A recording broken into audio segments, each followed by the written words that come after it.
So today's event is the ninth event in our series.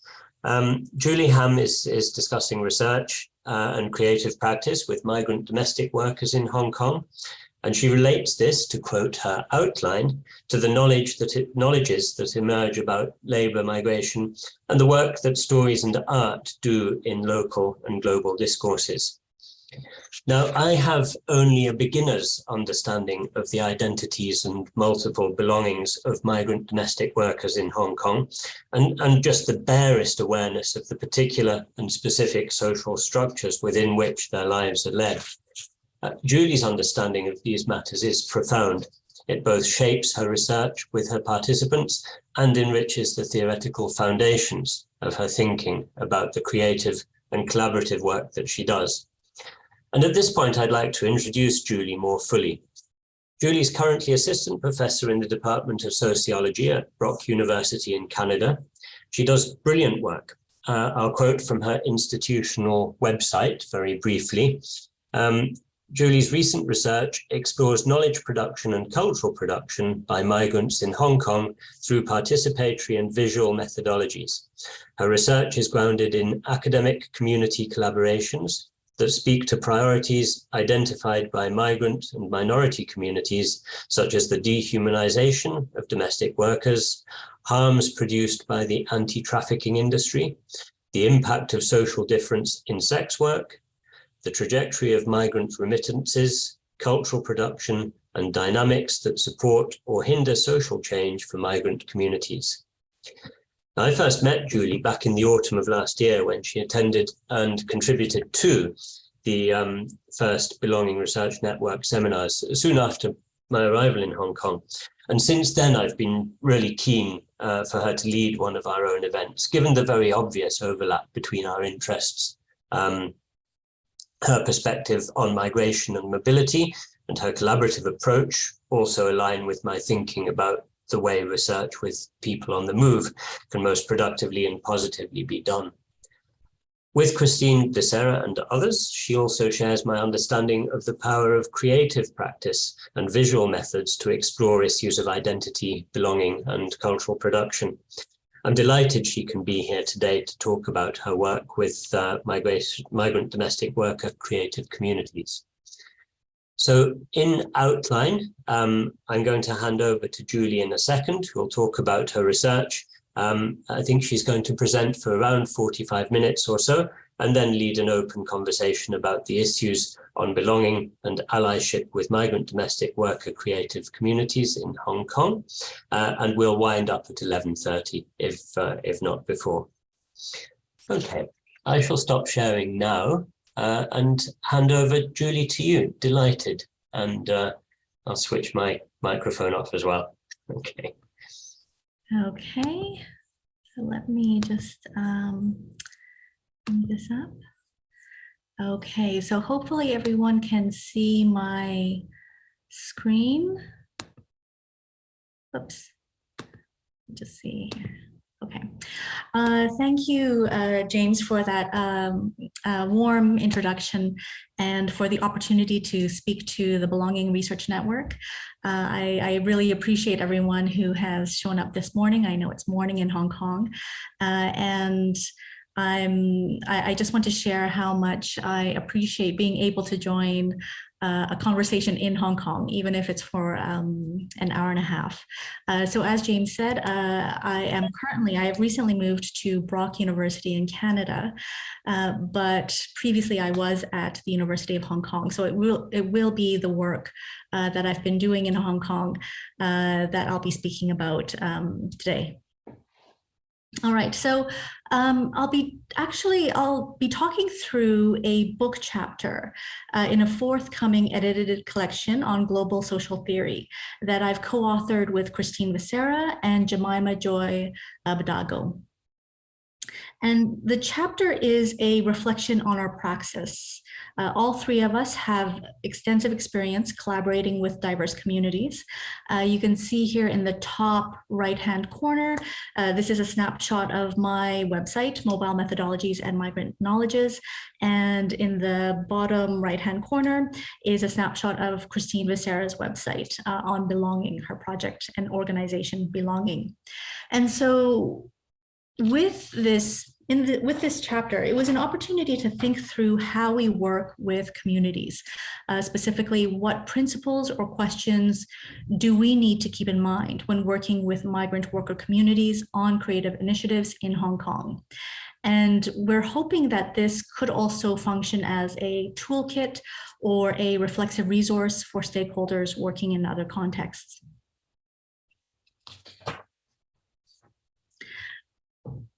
Okay, whoops, let me just see here.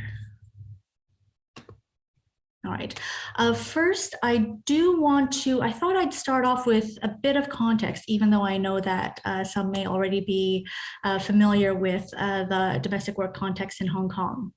So to give you a sense of the domestic worker population, as of 2020, there were about just under 375,000 foreign domestic helpers in Hong Kong. Most domestic workers are from the Philippines or Indonesia. So from the 2020 stats, about 207,000 were from the Philippines and about 157,000 were from Indonesia. And so given the size of the workforce, there are of course diverse experiences, but there are many ongoing challenges. So there still remain far too many reports of underpayment, overwork, illegal and excessive recruitment agency fees, discrimination, abuse, and exploitation. And if we take a broader view of the issues that domestic workers are fighting for or that they're challenging, one important priority is the dehumanization of domestic workers. So dehumanization of domestic workers is pervasive. There is this very persistent idea or attitude that domestic workers are only to be valued for the labor that they provide for private employers. And as a result, many domestic worker activists and organizations still continue to work for the recognition of domestic workers' humanity.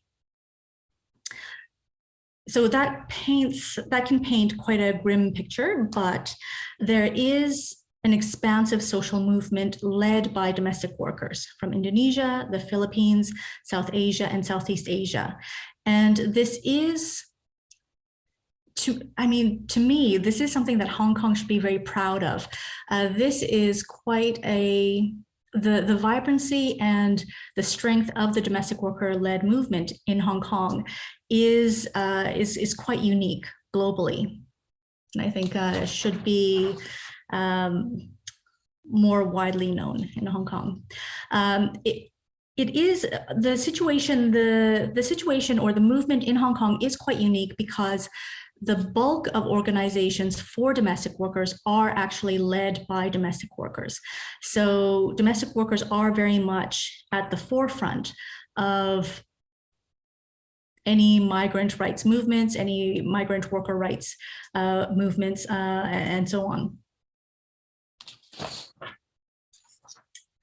In addition to a very strong activist movement, there are also many vibrant and dynamic creative communities, whether these are communities involved in photography or creative writing or sculpture or creative arts. Prior to the pandemic, and hopefully still now, there has also been a very vibrant beauty pageant circuit, which has also been an important site for domestic worker creativity. And so on this slide, I've just included a few snapshots of organizations that you may be interested in checking out later on, if you're not already familiar with them. So starting in the bottom left-hand corner, this is a snapshot of Lensational that does a lot of photography training with migrant domestic workers led by domestic workers. And then in the bottom right-hand corner, you have Guhit Kulay, a snapshot of Guhit Kulay, which is a Filipino artist collective. And then in the top right-hand corner, you have Pangyao, which is an online platform that publishes creative works by domestic workers. And I think they published their first magazine this year or last year. There may be others who have a better memory. Oh, fantastic! All right, exactly.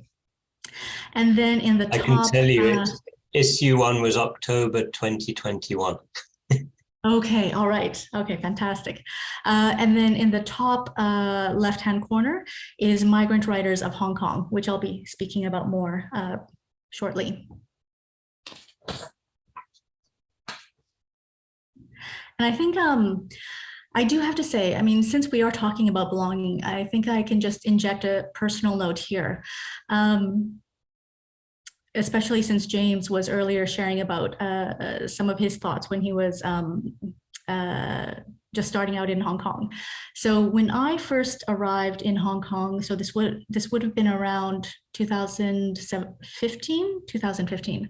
I do have to say that I really gained a lot from creative work by domestic workers. So it was the photography, the creative writing, the creative work done by domestic workers that really helped me to understand Hong Kong, that really helped me to understand what to look for, how to understand the city, how to read the city, and what I should pay attention to, what I should not forget or miss. So I think part of my work is also stems from a feeling of feeling indebted to the artwork and to the creativity that I was really sustained by when I first arrived in Hong Kong. So I just wanted to mention that, given that this is that we're talking about belonging. Okay, back to my research, back to the work. So here are a couple of examples of creative projects that I've worked on with domestic workers. So on the left-hand side here, this is a project titled Sustainable Sunday Couture in collaboration with the Domestic Workers Empowerment Project and Lensational. And then on the right-hand side here is a participatory video project titled Visualizing the Voices of Migrant Women Workers, in which I was able to collaborate with Dr. Vivian Wenley Lin, the founder of Voices of Women Media, and as well as the Domestic Workers Empowerment Project.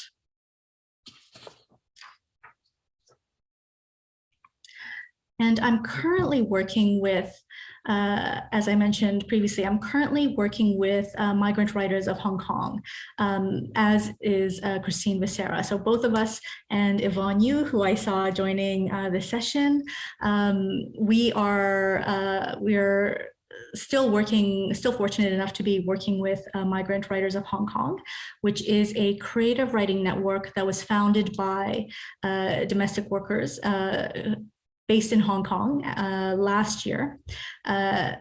So this is a creative writing network that was started in 2021, and it was founded by Maria Nemi Lu Rocio, Eileen May Ramos, and Lizelle Fernandez Marcos.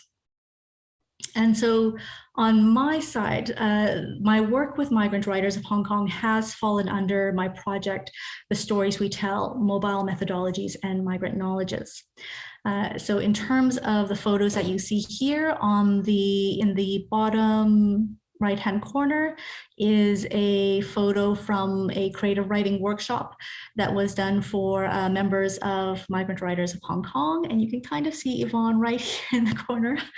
And then in the top right-hand corner, this is this is a look at an anthology that Migrant Writers of Hong Kong is producing in collaboration with Lensational and Guhit Kalei. And so here we're looking at all of the submissions that have come in and seeing how they might all fit into an anthology.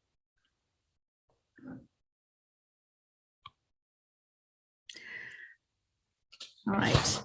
So in thinking through the principles and values that guide our work with communities, the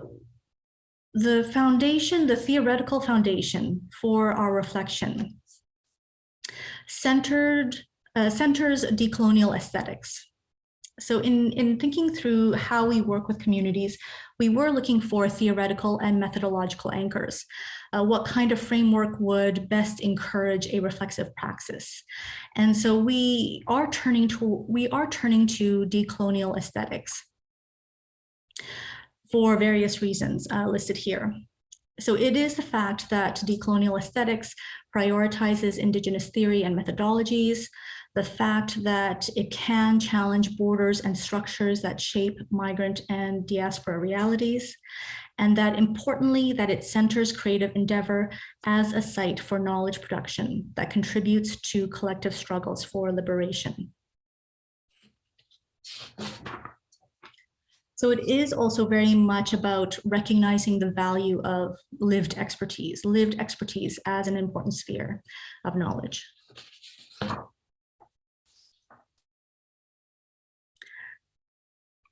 Okay, so now I want to move through the main issues that we explore in the chapter, the main questions or principles that we want to keep at the forefront when we're working with migrant communities.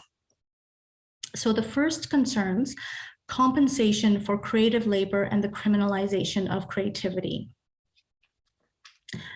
We argue that any creative endeavor with migrant domestic worker communities must be situated within an understanding of the structural conditions in which creative outputs are produced, in order to avoid a fetishization or romanticization of domestic workers' resilience. And that is because creative labor by migrant domestic workers does require careful negotiation of an ambiguous legal context in which domestic workers are prohibited from undertaking employment outside of domestic work as a condition of their visa as a foreign domestic helper. And so under the current labor and immigration regulations, many may assume that domestic workers cannot benefit economically or be compensated for their creative labor. The regulations are ambiguous and enforcement does raise a lot of questions, such as, how likely is it, like if a domestic worker were to receive commission from the sale of a painting or photograph, would that incur some sort of penalty or punishment? And so this creates an environment where domestic workers are compelled to emphasize that they will not be compensated for their creative labor. And this may sound a bit strange, how likely is it that immigration enforcement would crack down on domestic workers for painting or for writing stories? But it is actually a very practical concern that should be thought through in any creative initiative, because there are numerous anecdotes and stories of domestic workers being questioned or warned by immigration enforcement and law enforcement about creative endeavors and about community development activities. And this is something that I've also run into in my own projects with domestic worker communities as well. And so this does speak to the continually shifting lines between recognition and suspicion that domestic workers have to navigate. In Hong Kong, there can still be a strong suspicion of domestic workers who evince talents, skills, responsibilities, and aspirations outside of the domestic sphere. And so addressing the criminalization of creative labor by migrant domestic workers is one area where allies may be able to contribute to their efforts through strategy, policy, and action to ensure that domestic workers can receive compensation for their creative labor, and to create an environment where creative work produced by domestic workers can benefit domestic workers themselves. If creative initiatives led by allies attempt to ignore or bypass the structural conditions that shape domestic workers' creative contributions, there can be a risk that creative labor then becomes another sphere in which domestic workers' contributions are expected to be provided for free for the benefit of others.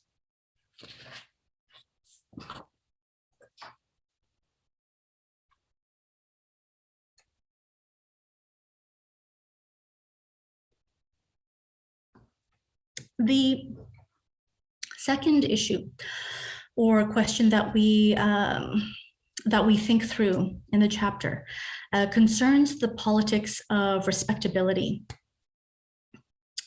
So despite the risks of creative labor, given current labor and immigration regulations, so there does seem to be a growing recognition of domestic workers' creative contributions.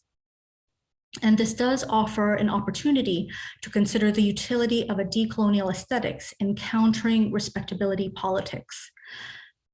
The concept of respectability politics stems from Black feminist theory. So Evelyn Brooks Higginbotham coined the term in her 1993 book, Righteous Discontent. And she conceptualizes the politics of respectability to describe the burden imposed on marginalized or oppressed communities to adhere to a higher moral standard than the dominant majority as a condition of recognizing their humanity. So we're talking about the adage, having to work twice as hard to get half as far. Margot Daisy, another scholar, associates respectability politics with members of subordinate groups unwillingly reinforcing normative hegemonic conceptualizations of social worth and becoming co-conspirators in the policing of their bodies and perspectives. The photo here is one example of where respectability politics in Hong Kong can emerge. So the photo here shows the mass presence of domestic workers on Sundays in public spaces pre-pandemic. And so this will be a common sight, a common memory for those in Hong Kong. So on Sundays, the typical day off for many domestic workers, public spaces may become the only space where private lives are permitted. And so this is especially pre-pandemic, this was a long-standing presence, and I would argue an iconic site in Hong Kong. However, respectability politics can emerge when domestic workers who choose to spend the day off relaxing with friends in public spaces are unfavorably compared to domestic workers who are perceived as using their leisure time more constructively or usefully by engaging in educational programs, activism, and cultural or creative initiatives. And this can emerge both outside of and within domestic worker communities. However, the recognition of domestic workers' humanity should not, of course, be dependent on constructing an alternate image of a more cultured domestic worker. Domestic workers' creative contributions should not be required to make the case for domestic workers' humanity. Nor is it about making the humanization of domestic workers palatable to those that may be more likely to view domestic workers instrumentally. And so a decolonial aesthetics of domestic worker creativity creates space for migrant domestic workers' complexity, anger, and critique that does not reinforce existing social hierarchies in Hong Kong.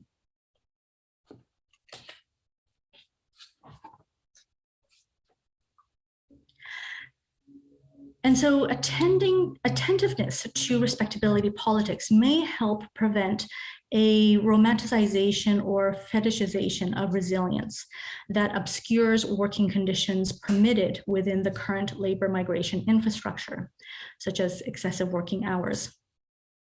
And so I think for members of the general public, engagement with creative works by or about domestic workers can consider questions such as, what is the narrative that is affirmed in this work? What is the audience meant to attend to or focus on? Who is this narrative for? What ideas or changes is this work seeking? And what ideas or changes is this work not seeking?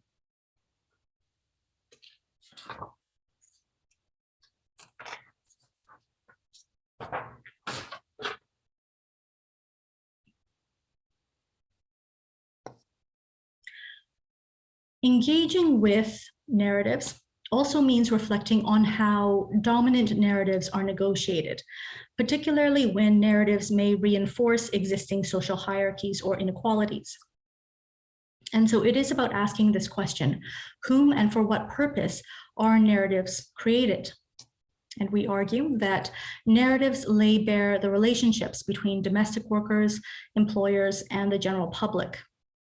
And so when we consider dominant narratives in the media, dominant narratives in public discourses outside of domestic worker communities, there can be a focus on the economic contributions of domestic workers, even if it is about valorizing or trying to present domestic workers in a positive light. There can be this very persistent focus on how much they've contributed to the city economically. There can be this focus on domestic workers as pawns in transnational capitalism. And even if it's well-intentioned, there can also be sometimes a focus on tragedy or damage, such as when there are high-profile cases of abuse, such as the case of Irwiana several years back. And so these are the dominant narratives that comprise public understanding of domestic work. But it's also interesting to think about when domestic workers when they do show up in the story of Hong Kong. I've included this image here because it concerns a discussion that migrant writers of Hong Kong members had about a workshop that discussed the work of Gigi. So Gigi's story, Strange Tales from a Floating City. And Yvonne can also speak to this because she was also part of that workshop. And so many of you may already be familiar with the story, much more familiar with it than I am.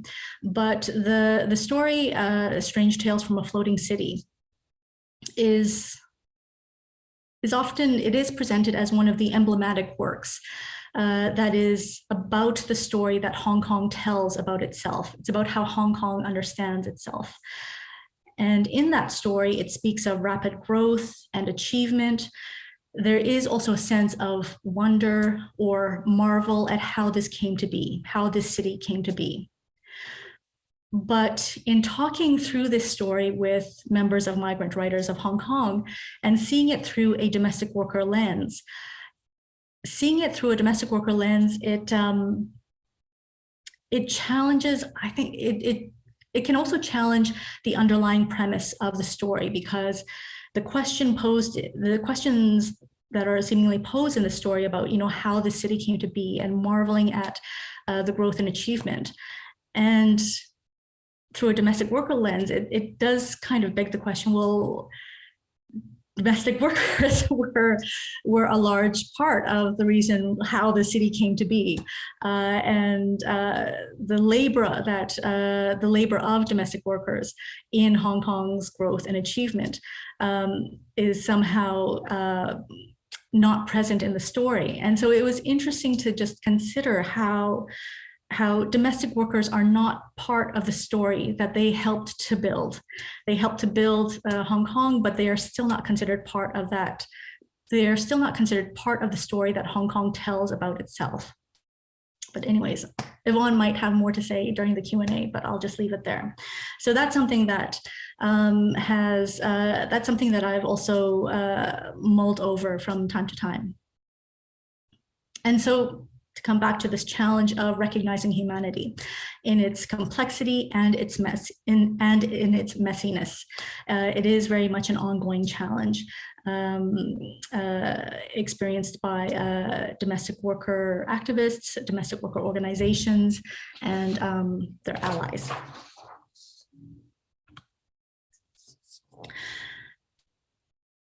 So negotiating, let me just check the time here. Okay, so negotiating dominant narratives also relates to thinking through this common social change objective of raising public awareness. So it's common enough in many community development projects or community initiatives to have this aim of raising public awareness. But we also wanted to think through what this actually means, because if you're thinking about the goal of raising awareness, that also requires stakeholders to think about the target or the imagined audiences, and to think through any implied expectations that narratives be made digestible for the audiences that are to be made aware, and what may be required to make a particular experience or reality digestible for particular audiences. And so it's important to think through that, what stories share, but also on what terms or whose terms stories are shared.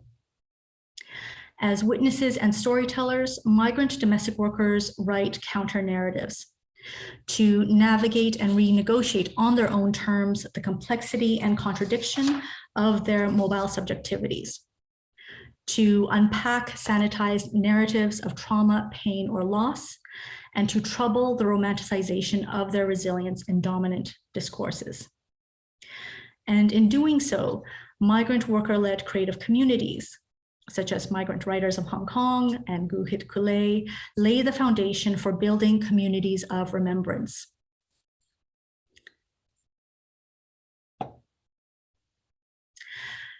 So I've included here a link to an article written by Christine, in which she talks to domestic worker photographers from Lensational. And in the article, she argues that photography is an inherently relational act and a form of care. So one of the photographers that she speaks to in the article, Terenia Puspita, a migrant domestic worker from Indonesia and photographer. So for Terenia, taking photos is a form of solidarity, and her choice to focus on migrant domestic workers as the central subject in photography illustrates the testimonial nature of photography. Her photos bear witness to the discriminatory state policies toward domestic workers, in this case, in the context of the pandemic and COVID-19 testing. So as she says here, to explain her photo here, the government doesn't think about how we work from Monday to Saturday, from 6 a.m. to sometimes 11 p.m. or 12 midnight.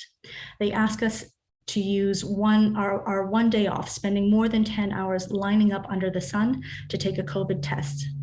Some of us are fasting because it's Ramadan. I cannot let something like that just pass away.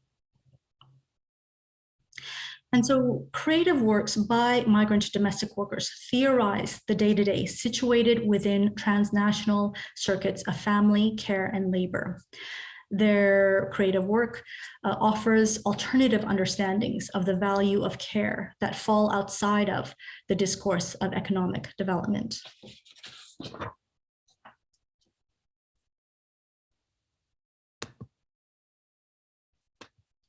I was just checking the chat very briefly.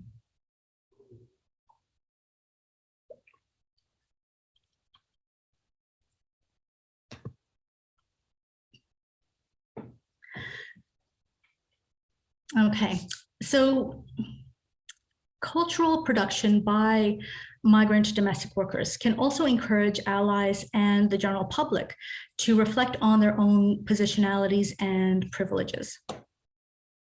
Sometimes when stakeholders are speaking up on social issues, it can be common to hear questions from the audience like, what do you want us to do? What should we do? How can we help? From audience members that may not be part of domestic worker communities. And so sometimes there is a short answer to that question. What can we do to help? Just tell us what we should do to help. Sometimes there is a short answer, a quick and easy answer, such as donate to this organization or sign this petition or support this particular initiative. But the longer answer to that question speaks to positionality and recognizing that the way that you or anyone can help depends on where you are, what you bring to the table or what you can offer, and what you need to learn more about.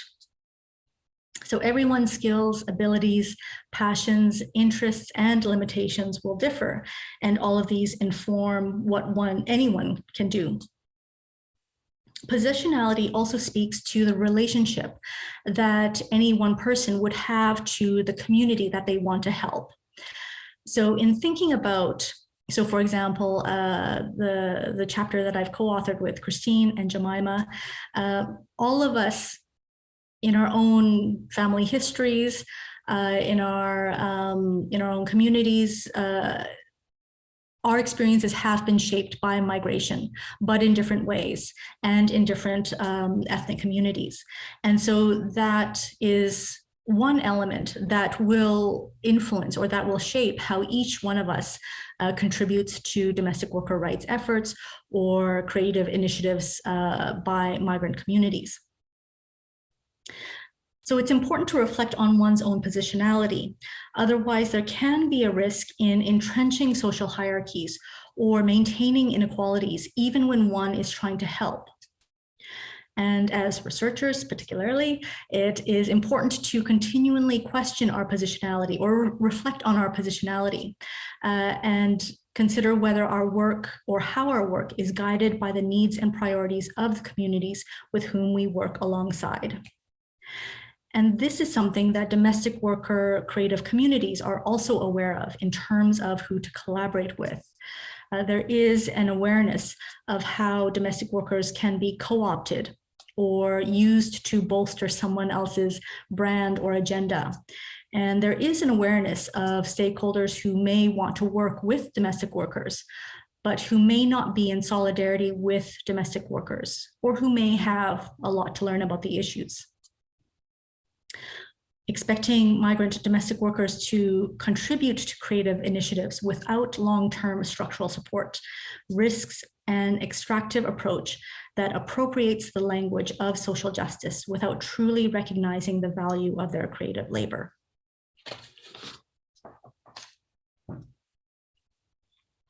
Okay, and so to conclude, in our conversations with members of Migrant Writers of Hong Kong and other organizations, the recognition of domestic workers' humanity emerges as a crucial social change objective. The domestic workers' insistence on their humanity calls for a recognition that domestic workers are more than the labor that they provide for private households.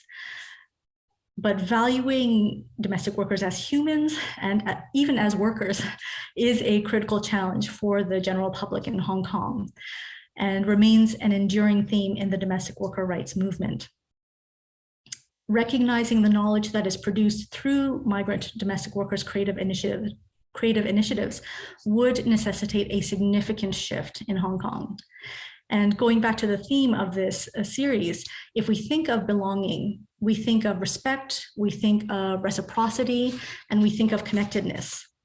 And if we think about those elements, if we think of those things, we can actually start to consider how the current labor infrastructure relies on domestic workers not belonging. Legally, in terms of the structural factors that shape domestic workers' realities,